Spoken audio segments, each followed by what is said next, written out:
এরা কি আমার নাম করা গুনি? হ্যাঁ আমি কাজ করতে গরম করতাম এ কি জানো? হয়তো ইয়ংগুলা বহুত বহুত ছুটেছি পায়ে হেঁটে বীরভূম বাঁকুড়া যেতাম এখন আর যাচ্ছে না কোথায় যাই না হাতে বলো, তা এতদিন বাড়ি পড়ে আছে হাতে দেখালে হয়ে যেত কি করে জানবো যে তুমি সব জানো, সব চুলো বলো। এর চেপে এসো দেখো বিন এই কি সুন্দর হাত দেখো দেখো তো কি বসে আছে। হ্যাঁ মা কালী মা বাহ খুব সুন্দর হাত রে। হাতে চুম খেলে কেন? না, খুব সুন্দর হাত না নজর খারাপ। বাঁধ যদি এরকম হয় ডান হাত কেরম হয় বলে? আচ্ছা হোক এই সত্যটা সত্য বলবে মিথ্যাটা মিথ্যা বলবে শাড়িটা শাড়ি বলবে শাড়ির উপর যেন ছায়া বলো না না ওসব বলি না। হ্যাঁ আচ্ছা বেশ বলো।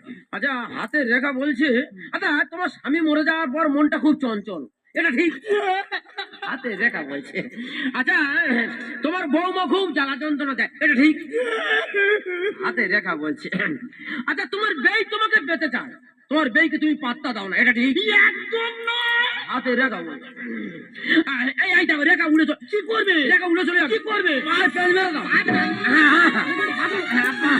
বাবা এই লাইনটা ধরে রাখো বাহ ঠান্ডার সময় এবার ঠিক জায়গায় হ্যাঁ আমি অনেক মানে প্যাট প্যাট পেতাম দেখে যা আমাদের খেতাম। হ্যাঁ ঠান্ডার সময় তো আমি এই লাইনটা অনেকক্ষণ চাইছিলাম এবার কি হলো তাহলে? মা কালী মা গো মানে প্যাট হাতে প্যাট হয়ে গেছে। এই এই দাও রেখা গুটিয়ে এক যা হয়ে যাও তুই যে এই প্যাট হ্যাঁ বুধের রেখা বৃহস্পতি গারো ঠেলে উঠে যাও আশা ঠিক করো।